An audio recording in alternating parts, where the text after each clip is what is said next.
اللہ رب، اللہ کی صفات میں سب سے مشکل صفت کو ماننا، سب سے مشکل صفت جس کا ماننا سب سے مشکل ہے، اللہ کی صفات میں وہ صفت جس کا یقین سب سے مشکل سے انسان کے دل میں اترتا ہے، وہ اللہ کا رب ہونا ہے، رب ہونا۔ خالق کون کہے گا سورج میں بنایا، تو چاندنی میں بنایا، کوئی انا جڑا گل کر، کوئی اللہ نے بنایا، چاند اللہ نے، سورج اللہ نے، ستارے اللہ نے، ہوا اللہ نے، زمین اللہ نے، آسمان اللہ نے، کائنات اللہ نے بنائی، اور روٹی کو میں خود کماتا ہوں، اللہ دیتا ہے پر میں بھی کرتا ہوں، اللہ دیتا ہے پر میں بھی، جہاں یہ پر میں بھی آتا ہے یہاں آ کر یقین ٹوٹتا ہے، اور یہ ہے رب، اللہ کا رب ہونا، اللہ کا رب ہے، اللہ رب ہے، اللہ پالنے والا ہے، اللہ پالتا ہے، اور دشمن کو بھی پالتا ہے، اور دوست کو بھی پالتا ہے، اور بے شمار خزانوں کے ساتھ، بے شمار لشکروں کے ساتھ، بے شمار رحمتوں کے ساتھ، نافرمانوں کے لیے بھی رزق کا نظام، فرمانبرداروں کے لیے بھی رزق کا نظام، یہ یقین بڑا مشکل ہے، اور یہی قبر کا پہلا سوال ہے، من ربک۔ یہ سوال نہیں ہے کہ عائشہ مسجد میں کس کو سجدہ کیا کرتے تھے، کون کہے گا کہ میں پتھر کو کرتا ہوں؟ ساری زندگی نماز نہ پڑھنے والا بھی کہتا ہے سجدہ اللہ کو ہے، جس نے زندگی پر ایک سجدہ نہیں دیا، کبھی عید بھی نہیں پڑھی، اس سے بھی جا کے پوچھو، وہ بھی کہے گا یہ نماز تا اللہ دیے، سجدہ تا اللہ دے جی۔ اور روٹی، رزق، رازق کون ہے؟ سب سے مشکل پیپر، اس لیے اللہ نے اپنا تعارف کروایا، الحمدللہ رب العالمین۔ پہلا سبق یہ دیا ہے کہ میں اللہ ہوں، ساری تعریفوں کا مالک، ساری خوبیوں کا مالک۔ ذات کو صفات سے جانا جاتا ہے، ہمیشہ ذات کے ساتھ کچھ صفات ہوتی ہیں، تو اس کے ساتھ اس کا تعارف ہوتا ہے، تو الحمدللہ میں اللہ، سب تعریفوں کا مالک۔ یا اللہ تو کون ہے؟ کہ رب العالمین، میں وہ ہوں جو سارے جہان کو پالتا ہوں، اور اسی پر جا کر قرآن کو ختم کیا، قل اعوذ برب الناس، میں وہ ہوں جو سارے جہان کو پالنے کے ساتھ ساتھ تمہیں بھی پالتا ہوں، تمہارا بھی رب ہوں۔ اور نماز میں تکرار کروایا اس کا رب، سبحان ربی العظیم، کیس رکوع میں کہ رب اللہ، پھر اٹھ کر کہ ربنا ولک الحمد، رب اللہ، پھر سجدوں میں جا اور سجدوں میں کہ سبحان ربی الاعلی، میرا رب اللہ، کھڑے ہو کر کہو رب اللہ، رکوع میں کھڑے ہو کر کہو رب اللہ، رکوع سے کھڑے ہو کر کہو رب اللہ، سجدے میں جا کر کہو رب اللہ۔ قرآن کو شروع کرو تو رب العالمین، قرآن کو ختم کرو تو رب الناس، قرآن کے صفحات دیکھو تو رب ان ربکم اللہ الذی خلق السماوات والارض ثم فی 6 ایام ثم استوى علی العرش ذلکم اللہ ربکم الحق، ذلکم اللہ ربکم الحق، فماذا بعد الحق الا الضلال فانا تصرفون۔ اور قبر کا سوال، من ربک، من ربک، کون پالتا ہے؟ کون پالنے والا ہے؟ ہاں، جھوٹ بولنے والا، سود لینے دینے والا، جوا کھیلنے والا، فراڈ فریب کرنے والا، لوگوں کی زمینیں دبانے والا، چوری ڈاکے مارنے والا، اس کے لیے یہ پیپر حل کرنا ناممکن ہو جائے گا، وہ نہیں کہہ سکے گا رب اللہ ہے۔ من ربک، کون رب ہے؟ سو گیا تھا جو تمہیں جھوٹ بولنا پڑا، خزانے کم پڑ گئے تھے جو تمہیں انعامی بانڈ خریدنے پڑے، اور اس نے انکار کر دیا تھا جو خودکشیوں پہ آ گئے۔ یہ اللہ کا رب ہونا جانتے نہیں، خودکشیاں اور حکومت کے خلاف جلوس اور لوگ اوروں کو گالی گلوچ اور لوٹ کھسوٹ۔ یہ بھائیو، او میرے بھائیو، او میرے بھائیو، تمہارے مسئلے حل کرنے والا تو تمہاری شارک سے بھی زیادہ تمہارے قریب ہے۔ ادعونی استجب لکم، وہ مجھے پکارو تو صحیح، وہ مجھے بلاؤ تو صحیح، کبھی میرے آگے جھکو تو صحیح۔ تمہارے جیب میں پیسے ختم ہوتے ہیں، تم فوراً بغاوت پہ آتے ہو، کبھی جھوٹ، کبھی رشوت، کبھی ظلم، کبھی کچھ، کبھی میرے آگے تو جھکو،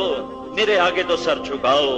کہ ساری دنیا کے خزانے اس خالق کے بنائے ہوئے ہیں۔ وہ خالق اور تم مخلوق ہو، وہ رب ہے اور تم مربوب، پلنے والے، میں اور آپ پلنے والے، اور وہ اکیلا پالنے والا۔ جو ایک مچھر کو بھی پالتا ہے اور ایک مکھی کو بھی پالتا ہے اور رات میں چلنے اڑنے والے الو کو بھی پالتا ہے اور ہر ایک کی نظر پڑنے پر جسے مارنے کو ہر انسان دوڑے سانپ وہ اس کو بھی پالتا ہے اور اتنے بڑے ہاتھیوں کو کھلاتا ہے اور شیروں کو کھلاتا ہے اور چیتوں کو کھلاتا ہے اور بھیڑیوں کو کھلاتا ہے، گائے بھینس کو کھلاتا ہے، بکری بھیڑ کو کھلاتا ہے، مچھلیوں کو کھلاتا ہے، پتنگے پروانوں کو کھلاتا ہے۔ موسیٰ علیہ السلام کو حکم ہوا چلو فرعون کی طرف، خیال آیا بیوی بچوں کا کیا بنے گا؟ تو میرے اللہ نے راستے میں ایک پتھر آ رہا تھا راستے میں، تو اللہ نے کہا موسیٰ پتھر پہ لاٹھی مار، پتھر پہ لاٹھی ماری تو وہ پھٹ گیا، ٹوٹ گیا، اس میں سے ایک اور تہ نکلی، کہا اس پر بھی لاٹھی مار، اس پر لاٹھی ماری تو وہ تہ ٹوٹ کر ایک اور تہ نکل آئی، کہا اس پر بھی لاٹھی مار، اس پر لاٹھی ماری تو پورا پتھر دو ٹکڑے ہو گیا، اس میں سے ایک کیڑا نکلا، کیڑا اس کے منہ میں سبز پتا، اور اللہ نے کہا سنیے کیا کہہ رہا ہے، سنیے کیا کہہ رہا ہے۔ تو موسیٰ علیہ السلام بیٹھے اور کان لگائے تو کیڑا کہہ رہا تھا سبحان من یرانی، کیا تو پاک ذات ہے جو مجھے ہر وقت دیکھتا ہے، یعرف مکانی، جو میری جگہ کو جانتا ہے کہ میں کہاں بیٹھا ہوں، یرزقنی ولا ینسانی، جو مجھے رزق دیتا ہے اور مجھے بھولا ہوا نہیں ہے۔ اللہ کے نبی نے لشکر روانہ کیا، 400 صحابہ کا لشکر، اور زمانہ تھا بھوک اور فقر کا، آپ نے ہر ایک کو ایک ایک تھیلی، تھوڑے جو تھوڑے ستو اور تھوڑی کھجوریں پنیر بند کر کے خود دیا۔ ایک صحابی ہیں خدیر، ان کو دینا بھول گئے، انہوں نے مانگا نہیں، آپ نے دیا نہیں، اور وہ چپ کر کے اپنا سامان اٹھایا اور چل پڑے، اور کیا کہتے جا رہے ہیں، کیا کہتے جا رہے ہیں، میرے رب میرے رب تیرے نبی نے دیا نہیں، میں نے مانگا نہیں، تیرا نبی تو بھولا پر تو نہیں بھولا، تیرے نبی نے دیا نہیں اور میں نے مانگا نہیں، وہ تو بھول گیا، تو نہیں بھولا، تو جانتا ہے نا میرے ذوق کو، میرے فقر کو، میری حاجت کو۔ یہ کہتے ہوئے جا رہے ہیں کہ بس میں تو یہی کہوں گا سبوح قدوس لا الہ الا اللہ الملک الحق المبین، بس مجھے اور کچھ نہیں چاہیے، تو میری بھوک دور کر، تو میری پیاس دور کر۔ جبریل فوراً اترے، یا رسول اللہ یا رسول اللہ، بھول گئے آپ، حدیر کو دینا بھول گئے، اور اس کی دعاؤں نے 7 آسمان کے دروازے توڑ دیے ہیں، تو مانگو تو صحیح اس سے۔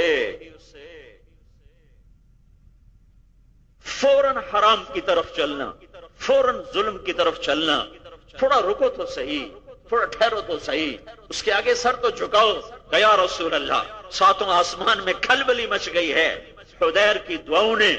وہاں ہنگامہ کر دیا ہے، آپ فوراً اس کے لیے بھیجیں۔ تو آپ نے فوراً ایک صحابی کو بلایا اور اس کو تھیلی بھر کے دی کہ یہ لے جا، اور پھر سننا وہ کیا کہتا ہے، تو سننا وہ کیا کہتا ہے۔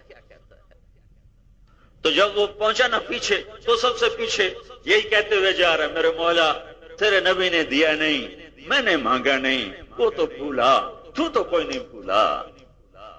اور میں تو یہی کہوں گا سبحان اللہ والحمد للہ لا الہ الا اللہ اللہ اکبر۔ تو یہ پہنچے، ان کو سلام کیا، کہا بھائی اللہ کے نبی صلی اللہ علیہ وسلم معذرت کر رہے ہیں کہ وہ تمہیں دینا بھول گئے، یہ لے لو۔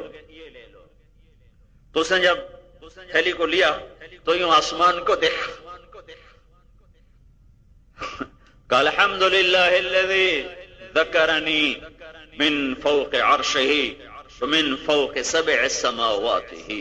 اللہم انکا کما لم تنسى حدیرا فاجعل حدیرا لا ینساک۔ اے پاک ذات، تو کیسا کریم ہے کہ تو عرشوں پہ ہو کر، 7 آسمانوں پہ ہو کر تو اپنے بندے کو نہ بھولا، اور اس کی فریاد کو سنا اور اس کی مدد کو پہنچا۔ اے میرے رب، جیسے تو اپنے بندے کو نہیں بھولا، میں اس بندے کو توفیق دے کہ یہ بھی تجھے کبھی نہ بھولے۔ یہ کلمات کہے،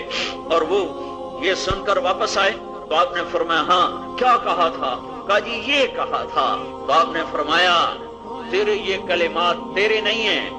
نقل کیے ہیں، لیکن ان سے اتنا نور نکلا ہے کہ زمین آسمان کا سارا خلا روشن ہو گیا ہے۔ نقل کرنے پر اتنا نور تھا تو بولنے والے کے منہ سے کیسا نور نکلا ہوگا؟ بھائیو، ایک ہی تو رب ہے، ایک ہی تو شہنشاہ ہے جس سے دشمنی بھی لے لو تو وہ تمہیں روٹی کھلاتا ہے۔ وہ سورج کو روکے، بتاؤ رشوت کا پیسہ کہاں کام آئے گا؟ وہ رات کو روک لے تو بتاؤ یہ فراڈ سے لیے ہوئے پلاٹ اور زمینیں اور یہ جوئے سے حاصل کردہ پیسہ یہ کس کام آئے گا؟ وہ ہواؤں کو تیز کر دے تو کون ہے اس کے سامنے کھڑا ہو؟ وہ پانی کی لگامیں ڈھیلی کر دے تو کون